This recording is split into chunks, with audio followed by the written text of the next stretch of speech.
Your sister's moving in. We already packed her stuff." My mother announced this from my doorway like she was telling me the weather forecast. Behind her stood my father, my sister Brianna, and my brother Austin, all holding boxes and shopping bags as if they had just returned from some grand shopping expedition. I stood there in the entrance of my brand new penthouse in Minneapolis, coffee mug in hand, still processing the sheer audacity of what I was hearing. My name is Eden. I'm 29 years old, and for the first time in my entire life, I had something that was completely and entirely mine. This penthouse wasn't just a real estate purchase. It was a declaration of independence. After years of working as a senior logistics coordinator for Trevanta Corp., after countless late nights spent hunched over spreadsheets and routing schedules, after being passed over for recognition while watching others take credit for my work, I had finally saved enough to buy this place. It was sleek, modern, and positioned on the 20th floor with floor-to-ceiling windows that overlook the entire city. It was my sanctuary, and now, apparently, it was about to become my sister's new home too. I blinked at them, still holding my coffee mug. The ceramic was warm against my palms, grounding me in reality. "I'm sorry. What did you just say?" My mother stepped inside without waiting for an invitation, her heels clicking authoritatively against the hardwood floor I had spent weeks choosing. "Brianna needs a place to stay while she figures things out. You have all this space, Eden. It only makes sense that she would stay here with you." Brianna, my 26-year-old sister, smiled sheepishly from behind a stack of boxes that looked suspiciously well organized for a spontaneous move. She had always been the golden child in our family, the one who could do no wrong, the one everyone rallied around whenever life got difficult. She had bounced from job to job, from apartment to apartment, from relationship to relationship, and every single time, the entire family mobilized like she was some kind of wounded bird that needed constant care and protection. Meanwhile, I had been working since I was 16 years old. I put myself through college while working 2 jobs. I climbed my way up in a brutally competitive industry where women were still fighting for recognition. I asked for nothing from anyone, and somehow, that independence made me the one people felt comfortable taking from. "Mom, I just moved in 2 weeks ago," I said, keeping my voice deliberately calm and measured. "I didn't even know Brianna was looking for a new place to live." "Well, now you do," my mother said briskly, setting a large shopping bag down on my pristine kitchen counter. "We thought it would be nice for you two to spend more time together. You're always so busy with your work schedule. This way, you'll have family around. It'll be good for both of you." I looked at my father, hoping desperately for some kind of support, some acknowledgement that this entire situation was completely insane. But he just shrugged his shoulders in that passive way he always did when my mother made unilateral decisions. "It's temporary, Eden, just until Brianna gets back on her feet financially." Temporary. That word had been used to describe so many things in my family over the years. Temporary help. Temporary loans that were never repaid. Temporary stays that became permanent residencies. Nothing was ever actually temporary when it came to my family's demands. It always became permanent, and I always became the one expected to adjust my entire life to accommodate everyone else's needs and problems. Austin, my older brother, who still lived with our parents at 32 years old, didn't even bother looking at me. He was already scanning my apartment with critical eyes, taking inventory like he was appraising the value of everything I owned. "Nice place," he muttered, his tone carrying an edge of resentment. "You really spent all that money on this?" "I worked for it," I said flatly, not bothering to hide the defensiveness in my voice. He smirked in that condescending way that always made my blood pressure spike. "Yeah, we know. You remind us every chance you get. It's not like we can forget that you're so successful while the rest of us struggle." I bit the inside of my cheek hard enough to taste blood. There it was. The resentment that had been building for years. The idea that because I had succeeded through hard work and discipline, because I had been careful and deliberate with my money and my career choices, I was somehow arrogant or showing off. Never mind that Austin still lived in our childhood bedroom at 32. Never mind that Brianna had blown through 3 different apartments in 2 years because she couldn't manage to keep up with basic rent payments. Never mind that I had sacrificed and saved and worked myself to exhaustion to get where I was. I was the problem because I had actually made something of myself. My mother walked through my open-plan living room, admiring the space with critical eyes that seemed to be calculating square footage and potential. "This is more than enough room for 2 people. Brianna can take the second bedroom. You barely use it anyway, right?" I opened my mouth to argue, to explain that I had specific plans for every inch of this space, but Brianna cut in before I could form the words. "I really appreciate this, Eden. I know it's super last minute and I'm sorry about that, but I promise I won't be in your way at all." Her voice was soft and apologetic, just like it always was whenever she needed something from someone. And just like always, I felt the familiar pressure settling over me like a heavy blanket. The pressure to say yes, to be the good daughter, the responsible one, the sister who didn't make waves or cause problems for anyone. But something fundamental had shifted in me over the past few months. Maybe it was finally having my own space after years of roommates and compromises. Maybe it was the accumulation of years of being taken for granted finally reaching a breaking point. Or maybe it was the fact that I had seen this exact scenario coming from miles away and had prepared accordingly. I took a slow, deliberate sip of my coffee and set the mug down carefully on the granite counter. "Let me get you all something to drink," I said with a smile that didn't quite reach my eyes. "Coffee? Water? I have some fresh juice in the refrigerator." My mother waved me off dismissively. "We're fine, Eden. We don't need anything. Let's just get Brianna settled in so we can get this done. Your father and I have dinner plans later."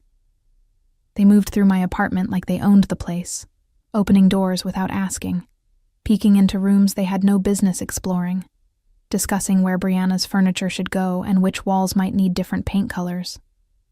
I watched them with a strange sense of detachment, as if I were observing a play I had already seen performed multiple times before. Because in a very real way, I had. This was the exact same script we had been running for years in different variations. They made decisions about my life. I complied without complaint. They took whatever they wanted. I gave until there was nothing left. But not this time. Not anymore. I had spent the last 2 months meticulously preparing for this exact scenario. I knew my family better than they knew themselves. I knew exactly how they operated, how they thought, what they assumed. I knew that the moment I bought this penthouse, someone would try to move in with me. It was as inevitable as the sunrise. So I had done something radical about it. I followed them down the hallway, my heart pounding with a mixture of anxiety and anticipation, but my face remained completely calm. They were heading confidently toward the second bedroom, the one they had already decided belonged to Brianna now, the one they thought she could just claim without any discussion or consideration of my feelings. "Here it is," my mother said triumphantly, reaching for the door handle and pushing it open with the confidence of someone who had never been told no in her entire life. And then she stopped dead in her tracks. They all stopped moving at once, frozen like statues. Because where there should have been a bedroom with windows and space for furniture, there was now nothing but a wall. A solid, professionally installed floor-to-ceiling wall that sealed off the entire guest wing permanently. The door they had just opened with such confidence led to absolutely nothing but smooth drywall and fresh white paint that still smelled faintly of primer. "What is this?" my mother demanded, spinning around to face me with an expression of complete shock and growing anger. "Where's the bedroom?" I leaned casually against the doorframe, arms crossed over my chest, feeling more in control than I had in years. "That's my private studio now. I had it converted last week. The construction was just finished on Tuesday." My father stepped forward, staring at the wall like it might disappear if he looked hard enough. "You walled off an entire bedroom?" That doesn't make any sense, Eden. It makes perfect sense to me, I replied calmly. I work from home frequently, and I needed dedicated office space that was separate from my living area. The second bedroom and guest bathroom were structurally separate from the main apartment, so it was the logical choice for conversion. Austin let out a low whistle, his eyes wide with disbelief. You actually sealed off a whole room just to spite us? That's next level petty, even for you. I didn't do it to spite anyone, I said, keeping my voice level and reasonable. I did it because I wanted a functional home office. The fact that it prevents people from assuming they can move in without my permission is just a convenient bonus. My mother's face was turning an alarming shade of red. You knew. You knew we were planning this, and you deliberately sabotaged it. You sealed off the guest room specifically to keep Brianna out. I sealed it off to create the home I wanted, I corrected her firmly. Brianna's housing situation isn't my responsibility. She's an adult. You're adults. You can figure out living arrangements that don't involve commandeering my apartment. But we assumed, my father started. I know exactly what you assumed, I interrupted, feeling a surge of satisfaction at finally saying what I had been thinking for years. You assumed I'd just go along with this like I always do. That I'd let Brianna move in because you decided it was convenient for everyone. You assumed my space was your space to allocate however you wanted. Brianna's face flushed deep pink with embarrassment. Eden, I really didn't mean to cause problems. I thought you knew about this. Mom said she had talked to you. She didn't, I said, looking directly at my mother. She never asked. She just decided. The silence that followed my words was thick and suffocating, filling every corner of the hallway like smoke. My mother stared at the wall as if she could will it to disappear through sheer force of her disapproval. Brianna looked between me and the sealed doorway like she couldn't quite process what she was seeing. Austin stood with his arms crossed, his expression caught somewhere between shock and grudging respect. You sealed off an entire room, my mother finally said, her voice tight with barely controlled fury. A perfectly good bedroom. Do you have any idea how much money you wasted on this? It's my money, I said simply. And I didn't waste it. I invested it in creating the home environment I need to be productive and happy. A home environment? She laughed, but there was no humor in it. You mean a home environment where your own family isn't welcome? Where your sister can't stay when she needs help? I mean a home environment where I have boundaries, I shot back, feeling my own anger rising to match hers. Where people don't just show up and make decisions about my space without asking me first. My father frowned deeply, his disappointment written clearly across his face. Eden, this is incredibly selfish. Your sister genuinely needs help right now. She's going through a difficult transition period. She needs help from you, I corrected firmly. Not from me. You're her parents. Helping her is your job, not mine. We're all family, he said, using that tone he always used when he wanted to guilt me into compliance. Family helps family. That's what we do. Exactly, I said, my voice gaining strength with each word. We're family. And family should respect boundaries instead of trampling all over them. Family should ask before making major decisions that affect other people's lives.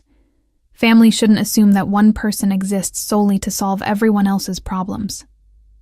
Austin scoffed loudly, shaking his head in disgust. Boundaries? You're seriously talking about boundaries right now? You bought a luxury penthouse and you won't even let your own sister stay here when she's in a tough spot? Do you hear how that sounds? I worked for this place, I said, keeping my voice steady, even though I wanted to scream. I didn't ask any of you for a single dollar, not 1 cent. I earned every bit of this through years of hard work and sacrifice, and I'm not obligated to give it up or share it just because you think I should. My mother's expression hardened into something cold and distant. I can't believe you would turn your back on your own sister like this, after everything we've done for you over the years. That statement hit me like a slap, and I actually laughed out loud. Everything you've done for me? Mom, what exactly have you done for me? Because from where I'm standing, I've been on my own since I was 16 years old. That's not fair, she protested, but her voice lacked conviction. Isn't it? I challenged. When I needed a car for work and school, you told me to buy my own. When I needed help with college tuition, you said I should take out loans because you were saving money for Brianna's education.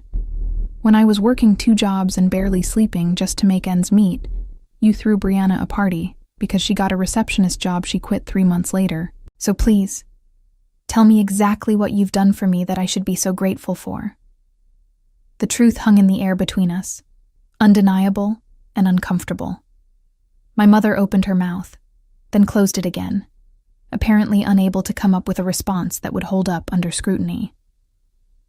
Brianna's eyes were filling with tears now. Eden, I never asked for any of this. I didn't know they were going to do this without talking to you first. I swear. I know you didn't ask, I said, softening my tone slightly when I looked at her.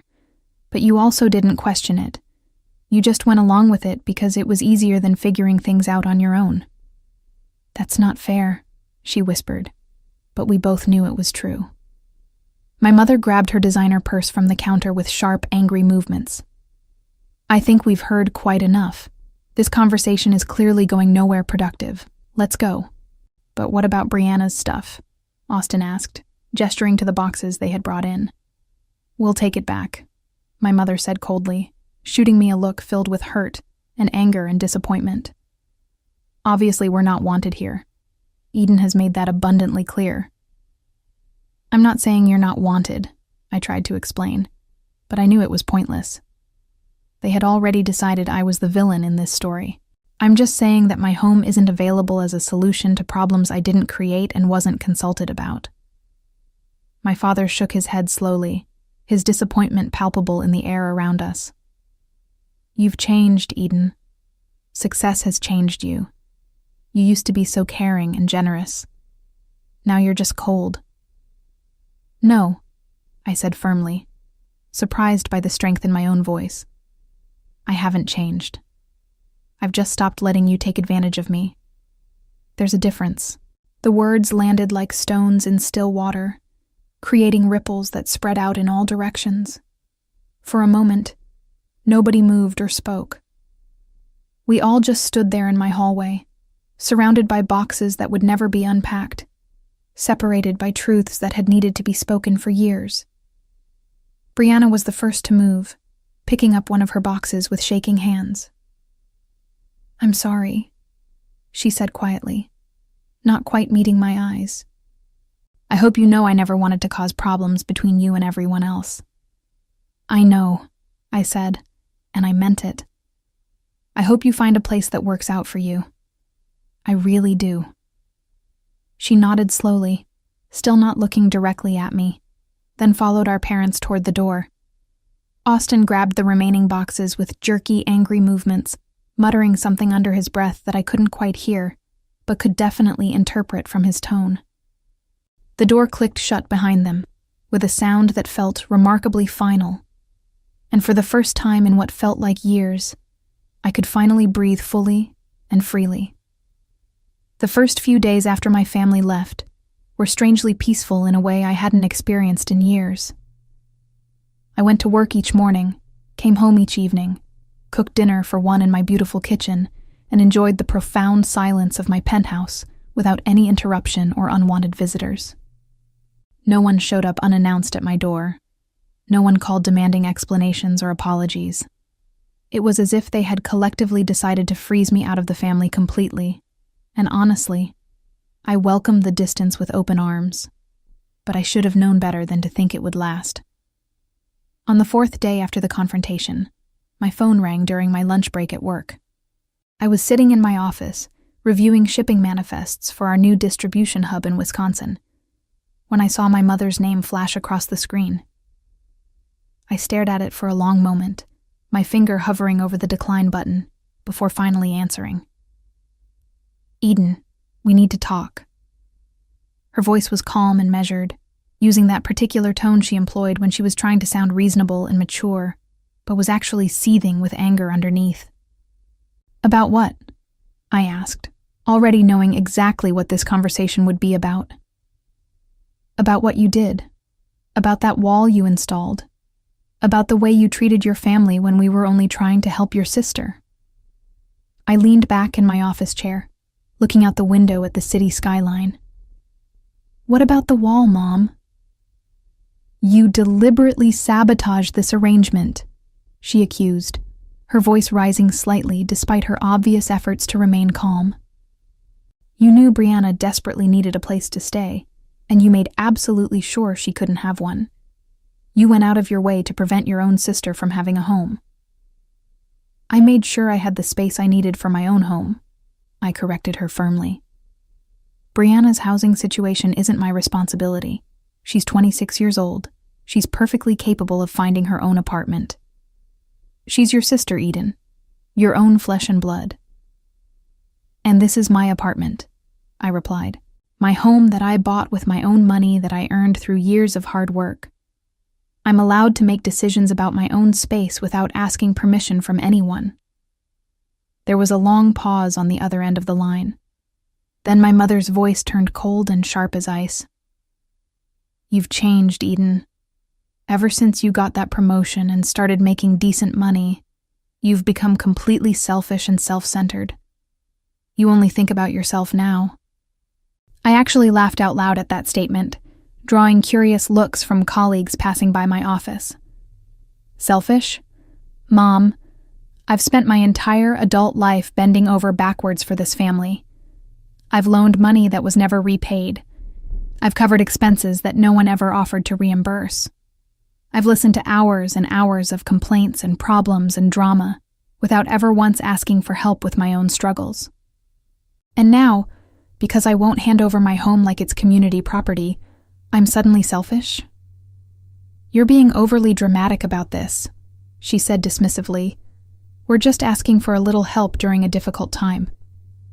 "No, I'm being honest for the first time in years," I countered, feeling something break free inside my chest. "And you don't like it because my honesty doesn't serve your purposes or make your life easier." Another long pause stretched between us, filled with unspoken resentments and years of accumulated hurts. "Your father and I are very disappointed in you," she finally said, playing what she clearly thought was her trump card. "We raised you better than this." "I know you're disappointed," I said quietly, surprised by how calm I felt. "You've been disappointed in me for years, Mom. The only difference now is that I don't care anymore.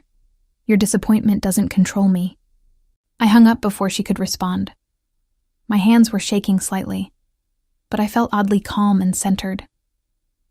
For years, I had been absolutely terrified of disappointing my parents, of being seen as difficult or ungrateful or selfish. But now, sitting in my office overlooking the city, that fear felt completely hollow and meaningless. I wasn't the problem in this family dynamic. I never had been. The phone calls didn't stop after that initial conversation. Over the next week, my phone buzzed constantly with incoming calls and messages. My mother called 6 more times. My father left 3 voicemails. Austin sent angry text messages accusing me of tearing the family apart over my ego. Even Brianna reached out, though her messages were softer and more guilt-laden than the others. I didn't know they were going to show up like that. I'm really sorry about all of this. I never wanted to cause problems between you and everyone else. Can we talk? Just the 2 of us? I feel like this whole situation got completely out of hand and I want to fix it. I never wanted to make you uncomfortable. I really appreciate everything you've done for the family over the years. I didn't respond to any of them. Not because I was angry at Brianna specifically, but because I understood the pattern intimately now. She would apologize and make me feel guilty for setting boundaries. Then someone else in the family would need something. Someone else would assume I would provide whatever they needed. And I would be right back where I started, trapped in the same exhausting cycle of giving until there was nothing left. I wasn't doing that again.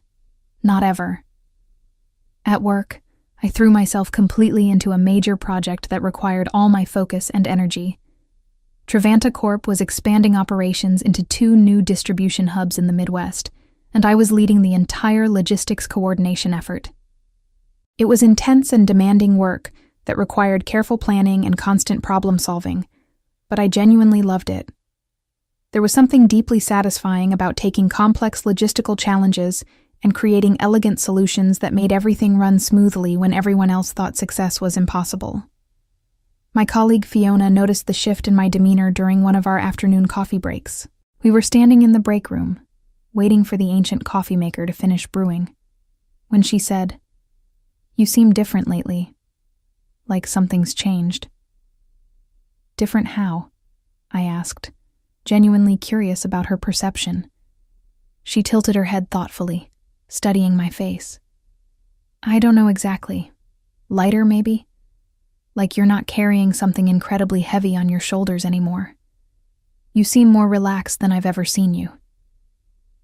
I smiled at that observation. I set a major boundary with my family recently, a really big one, and I actually stuck to it for the first time in my life. Fiona grinned widely, clearly pleased. "Good for you. Boundaries are seriously underrated. Everyone talks about self-care like it's bubble baths and face masks, but real self-care is telling people no when they're taking advantage of you." "That's exactly right," I agreed, feeling validated. That evening, when I returned home to my penthouse, I found a handwritten note that had been slipped under my door. I recognized my mother's distinctive handwriting immediately, even before I picked it up and unfolded the expensive stationery. "Eden, we're having a family dinner this Sunday at 5 p.m. at the house. Your father and I expect you to be there. It's time we resolved this situation like mature adults instead of avoiding each other. This silence is accomplishing nothing." "Mom?" I read the note twice, then walked directly to the kitchen and crumpled it up before tossing it in the trash can without a second thought. I wasn't going to that dinner. Not a chance. Sunday came and went without any acknowledgement from me. My phone rang 17 times throughout the day. I ignored every single call and let them all go to voicemail. By Monday morning, I had accumulated 3 voicemails, each one a variation of the same basic message. "You're tearing this entire family apart over your stubbornness and pride. How can you be so cold to the people who raised you and loved you your whole life? We just want to talk and work this out. Why are you being so unreasonable?" But I knew exactly what that conversation would look like if I attended that dinner. They would guilt me relentlessly. They would pressure me from all sides. They would frame my reasonable boundaries as cruelty and selfishness. They would paint me as the villain of this story because it was infinitely easier than admitting they had taken me for granted and used me for years. I deleted all 3 voicemails without listening to them completely, and made the decision to block their numbers from my phone entirely. It felt radical and extreme, almost reckless in a way that made my heart race. But it also felt absolutely necessary for my own mental health and well-being. For the first time in my entire life, I wasn't waiting anxiously for their approval. I wasn't trying desperately to prove that I was good enough or valuable enough to deserve their respect. I was simply existing on my own terms, living my own life, and that simple fact was enough.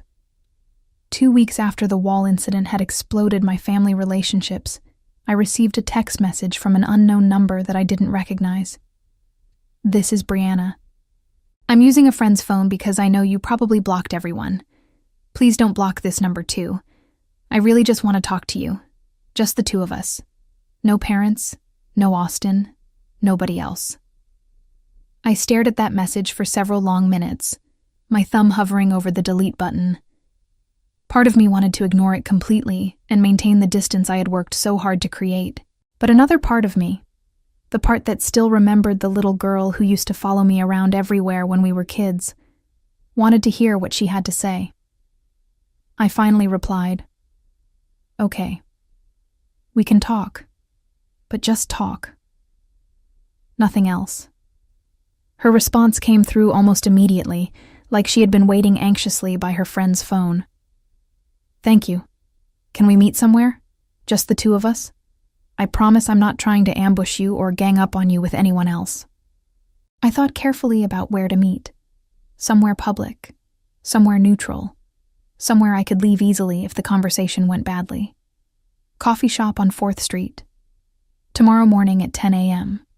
Come alone. I'll be there. Thank you for giving me a chance. The next morning, I arrived at the coffee shop 15 minutes early and chose a seat by the large front window where I could see the street. I ordered a latte and tried to calm my racing thoughts. I had no idea what Brianna wanted to say, and I was determined not to let her guilt me into backing down from the boundaries I had established. Brianna showed up exactly at 10 a.m., looking tired and uncertain in a way I had rarely seen from her. She spotted me immediately and made her way over to the table, sliding into the chair across from me with a tentative, hesitant smile. Thanks for meeting me. I wasn't sure you would actually show up. What do you want to say? I asked directly, keeping my tone neutral and guarded. She took a deep breath, clearly gathering her courage. I want to apologize. For all of it. For the whole situation. I genuinely didn't know they were planning to move me into your place without asking you first. I swear on everything. When they first told me about your penthouse and suggested I might stay there, I thought it was just an idea they were floating around. I had no idea they were going to show up with boxes like it was already decided. But you went along with it, I pointed out, unable to keep the edge out of my voice. You packed your stuff and showed up ready to move in. She nodded, looking down at her hands. I did. You're absolutely right. And I shouldn't have. I've been relying on them way too much for way too long. On you too, even if it wasn't direct. I always knew deep down that you were the one actually holding everything together in this family, and I took that completely for granted. I studied her face carefully, searching for any sign of manipulation or dishonesty. What changed? Why are you saying this now?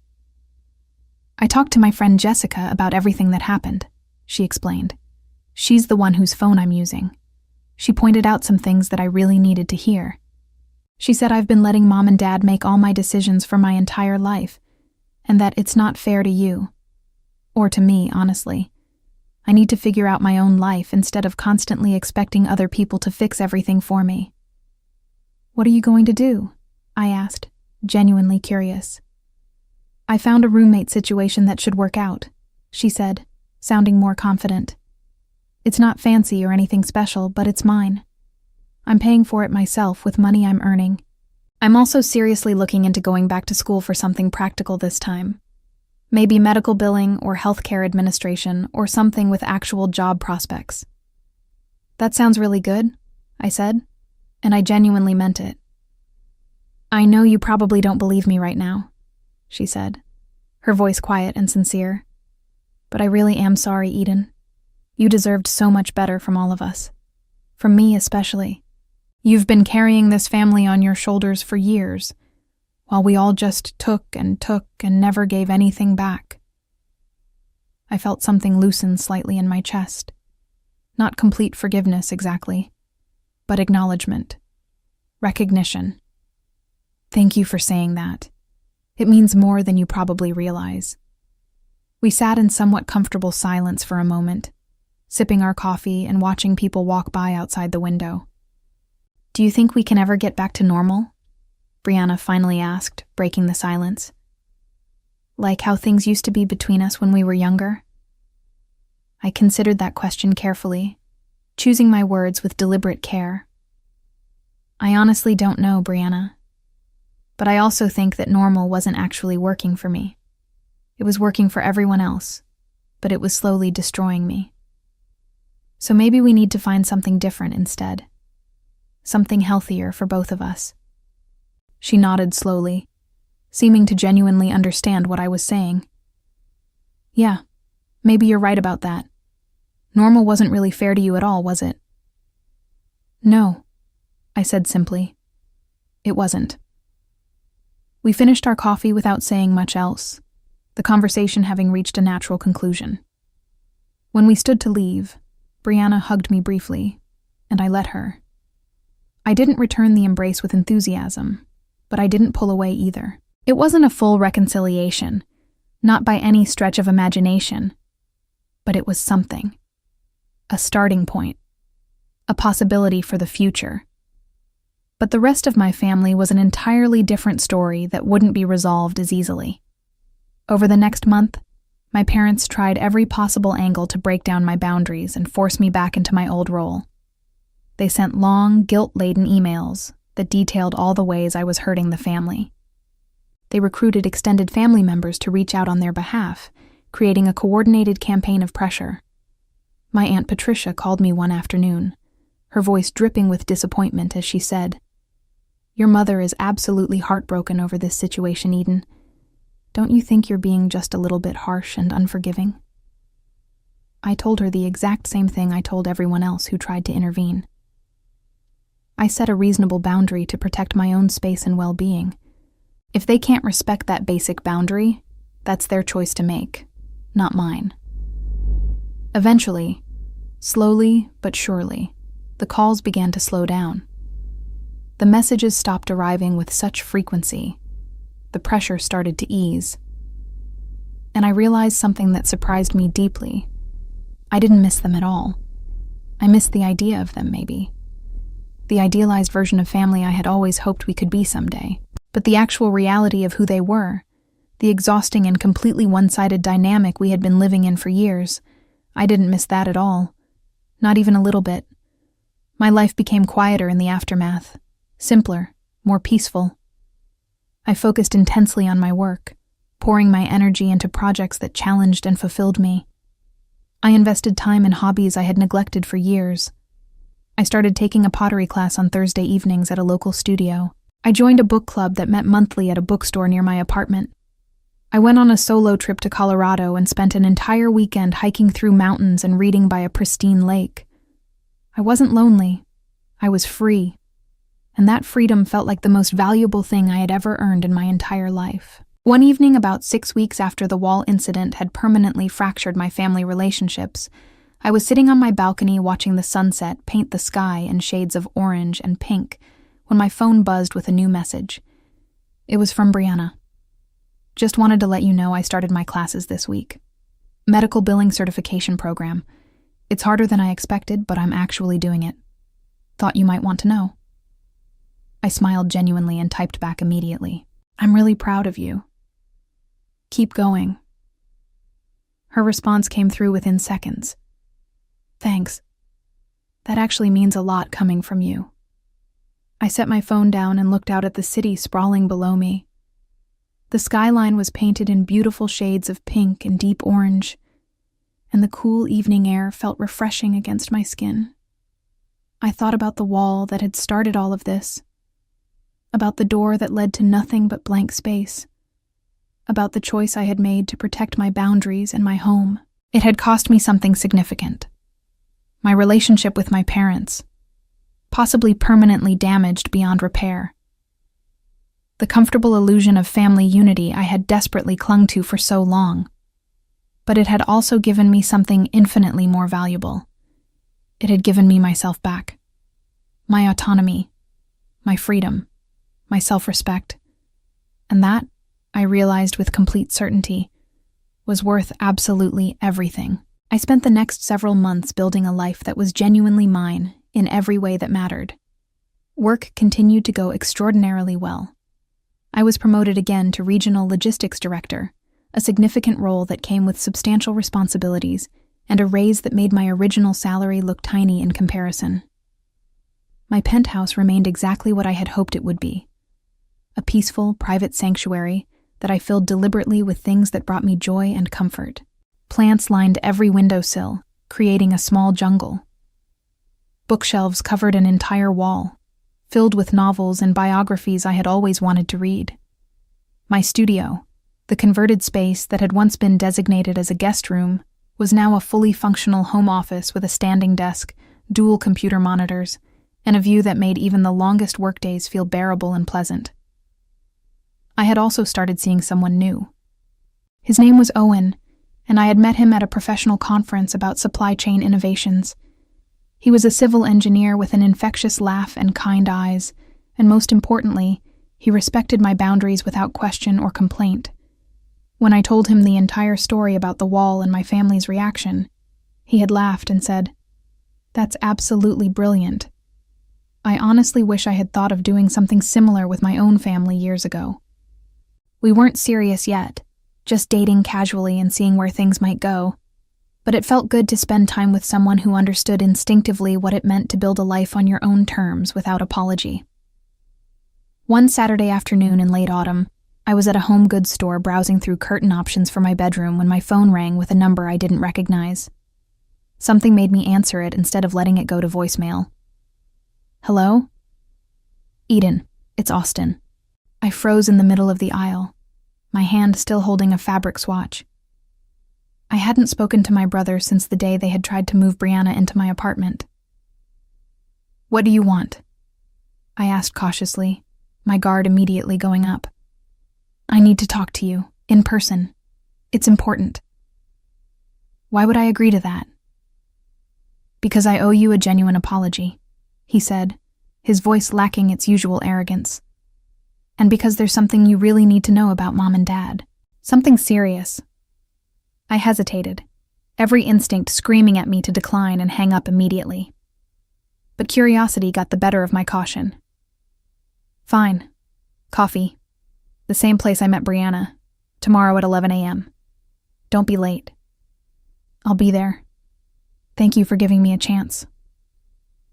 The next morning, I arrived at the cafe 10 minutes early and secured a corner table where I could see the entrance. I ordered my usual latte and tried to prepare myself mentally for whatever Austin was going to say. Part of me expected him to try guilting me into helping with some family crisis. Another part worried this was an ambush disguised as an apology. Austin walked in exactly at 11, looking noticeably different from the last time I had seen him. He was thinner, almost gaunt, with dark circles under his eyes that suggested he wasn't sleeping well. When he spotted me, he walked over slowly and gestured to the empty chair. "Thanks for meeting me. I know you didn't have to." I didn't say anything at first. I just waited, watching his face carefully for any sign of manipulation or dishonesty. He took a deep breath and started talking. "I've been doing a lot of thinking since that day at your apartment, about how we've treated you over the years, about how I specifically have treated you, about the things I said and the way I acted. And?" I prompted when he paused. "And you were completely right about everything. About all of it. We absolutely took you for granted. We made assumptions about your time, your money, your space. We acted like you owed us something just because we shared DNA.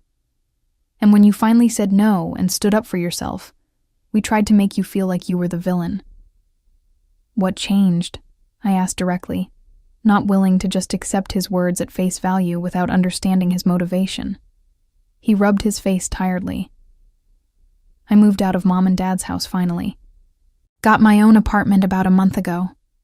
Nothing fancy or impressive, just a basic studio on the other side of town, but it's mine.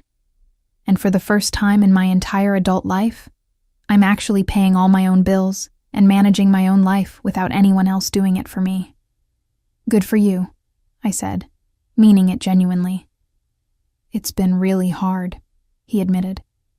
"Like, way harder than I ever thought it would be. And it made me realize just how much you've been handling completely on your own for years while I was sitting in my childhood bedroom judging you for being successful." I took a sip of my coffee, processing his words carefully. "Is that what you wanted to tell me?" "Partly," he said, "but there's something else, something bigger. Mom and Dad are in serious financial trouble, Eden. Bad debt, really bad." That got my full attention. "How bad are we talking?" "Bad enough that they're looking at potentially losing the house if they don't figure something out soon. They've been borrowing from credit cards and taking out personal loans to maintain their lifestyle and keep up appearances. The debt has been piling up for years." I leaned back in my chair, processing this information. "How do you know all this?" "I found some financial documents when I was packing up my stuff to move out. Bank statements and credit card bills they had left lying around. At first I thought it was a mistake, but then I started paying attention to things I had been ignoring for years. They're drowning, Eden. Why are you telling me this? I asked carefully. Austin met my eyes directly. Because they're planning to ask you for money. A lot of money. Like tens of thousands of dollars. And I wanted you to know before they showed up at your door or cornered you somewhere. I didn't want you to be blindsided by it. I felt a strange mix of emotions wash over me. Surprise at the extent of their financial problems. Concern despite my anger. And if I was being completely honest, a small flicker of vindication. They had spent years projecting an image of stability and success while judging my choices, and now that carefully constructed facade was crumbling. And you think I should help them, I said, not really a question. No, he said, surprising me completely. Actually, I don't. I think they made their own choices and they need to face the consequences. But I also know they're going to try really hard to guilt you into saving them. And I didn't want you walking into that conversation unprepared. Thank you, I said sincerely. I appreciate the warning. He nodded. I also want to apologize for being such a jerk to you, for acting like you owed us something, for treating your success like it was somehow an insult to the rest of us, instead of something to be proud of. You worked incredibly hard for everything you have, and I was wrong to make you feel bad about it. I appreciate that, I said quietly. We sat in silence for a moment, the weight of years of dysfunction hanging between us. Are you doing okay? He asked finally. Like, really okay? Yeah, I said, and I meant it completely. I actually am. Better than I've been in years, honestly. He smiled, though it looked sad around the edges. Good. You deserve that. You deserve to be happy after putting up with all of us for so long. True to Austin's warning, my parents reached out exactly 2 weeks later. My mother called first, and her voice was notably different from our last conversation. Sweet. Almost tentative. Carefully calibrated to sound vulnerable.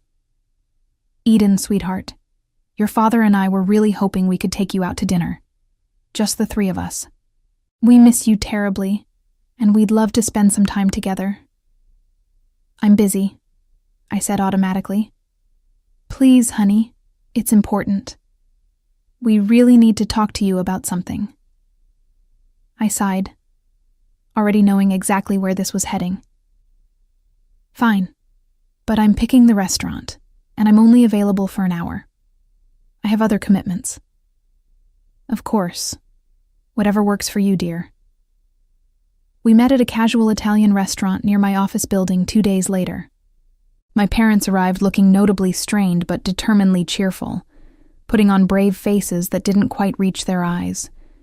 We ordered food and made awkward small talk about weather and traffic and other meaningless topics, dancing around the real reason we were there.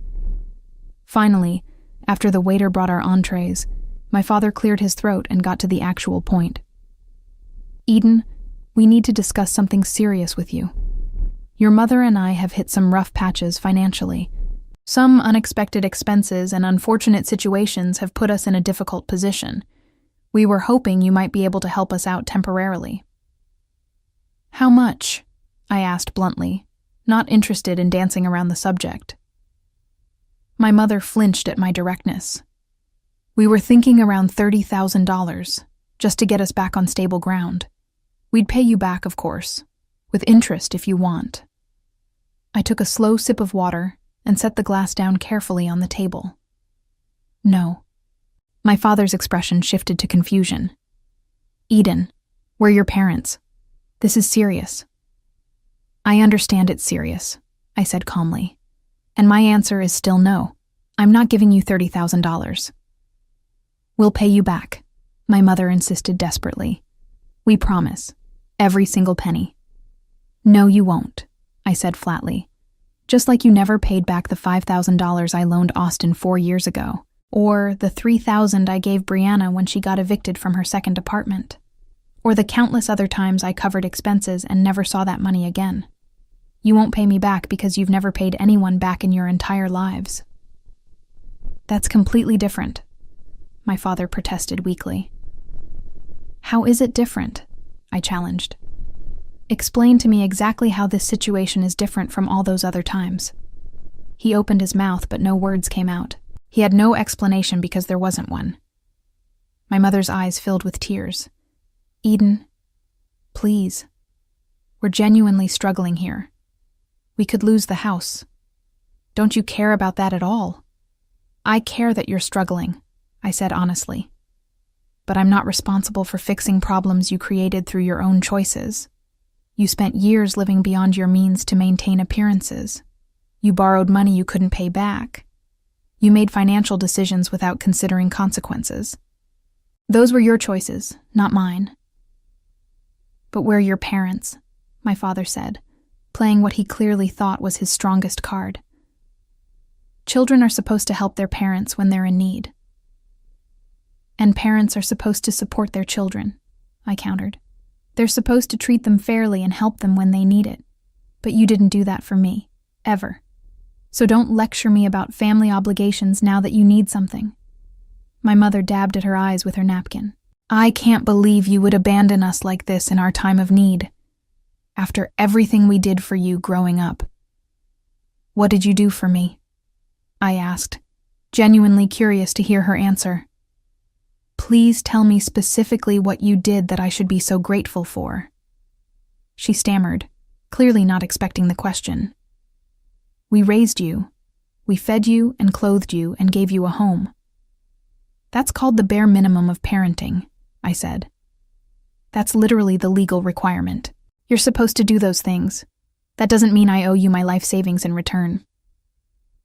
I stood up from the table, leaving cash for my portion of the meal. "I hope you figure out your financial situation. Genuinely. But I'm not your solution and I never will be again." "Eden, please," my mother called after me, but I was already walking toward the exit. I left the restaurant and walked back to my office, breathing in the cool autumn air. My hands were steady. My heart wasn't racing. I felt calm and centered and absolutely certain that I had made the right choice. That evening, I sat on my balcony and looked out at the city lights beginning to twinkle as dusk settled over Minneapolis. I thought about the wall, about the space I had protected, about the boundaries I had drawn and defended. And I realized something profound and liberating. Revenge didn't always look like anger or spite or dramatic confrontation. Sometimes the most powerful revenge was simply refusing to be used anymore, refusing to sacrifice yourself for people who had never sacrificed anything for you. Sometimes revenge looked like freedom, like peace, like finally choosing yourself after years of choosing everyone else first. The months that followed were genuinely some of the best of my entire life. I continued to excel at work, earning recognition and respect from colleagues and supervisors. The expansion project I had led was completed successfully and brought substantial new business to Trevanta Corp. My relationship with Owen deepened naturally, without pressure or drama. We traveled together on weekends, explored new restaurants, attended concerts and art exhibits. Brianna and I maintained a cautious but genuinely respectful relationship, meeting for coffee every few weeks to catch up on our separate lives. Austin and I texted occasionally, checking in but maintaining healthy distance. My parents eventually had no choice but to downsize dramatically. They sold their house at a loss and moved into a modest 2-bedroom condo on the outskirts of the city. My father took a part-time consulting job with a manufacturing company. My mother started working retail at a department store, something I knew wounded her pride deeply. They never apologized for how they had treated me. They never acknowledged the years of taking me for granted. But they also stopped asking me for help or money. And I stopped waiting for them to change or recognize what they had done. One evening, almost a year after the wall incident that had changed everything, I hosted a small dinner party at my penthouse. I invited Fiona from work, Owen, a few other friends I had grown closer to over the months. We cooked together in my beautiful kitchen, laughed over wine, Stayed up late talking about books and movies and dreams for the future. When everyone finally left around midnight, Owen stayed behind to help me clean up the dishes and put away leftover food. "This place really suits you," he said, loading wine glasses carefully into the dishwasher. "It feels like you, peaceful and intentional." "It does," I agreed, feeling contentment settle over me like a warm blanket. He glanced down the hallway toward the studio, toward the wall that had started everything. "Do you ever regret it? Building that wall and standing your ground even though it cost you your family relationships?" I thought about his question carefully, considering it from every angle. No, not even a little bit. It was the best decision I ever made for myself. He smiled and kissed my forehead gently. "Good. You deserve to be happy." As I stood in my kitchen that night, looking around at the home I had built entirely on my own terms, I felt something I hadn't experienced in years. Complete and total peace. Not because everything in my life was perfect or resolved, but because I had finally stopped trying to please people who would never be satisfied no matter what I did. I had protected my space. I had defended my boundaries with everything I had, and I had proven to myself that I didn't need anyone's approval or permission to live my life exactly how I wanted. The wall wasn't just drywall and paint and construction materials. It was a symbol of everything I had learned through years of being taken advantage of and finally choosing myself. That love without genuine respect is completely empty. That family doesn't automatically mean endless sacrifice of yourself, and that sometimes the kindest and most necessary thing you can do for yourself is to simply say no and mean it.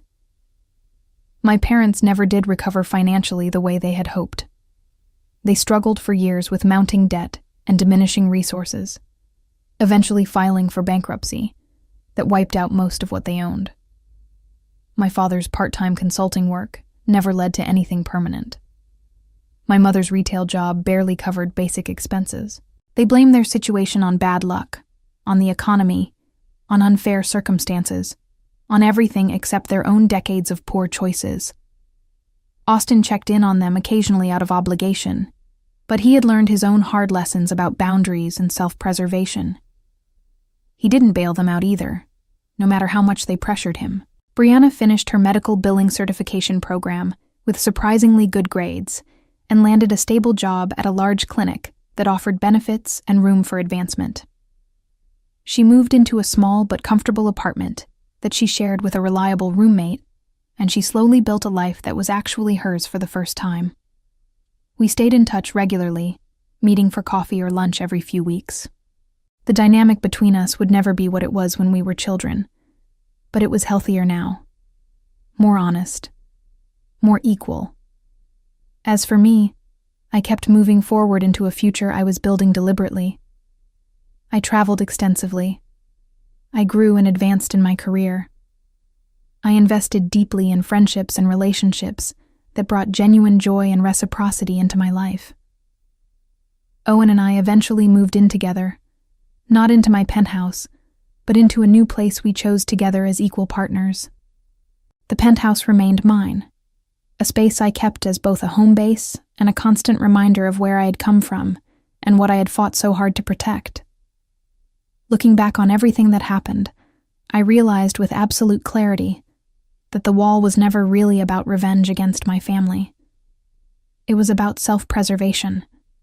It was about protecting the life I had worked so desperately hard to build. It was the moment I finally stopped letting other people write the story of my life and took control of the pen myself.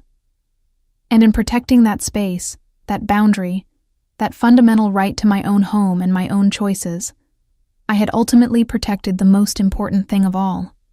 I had protected myself.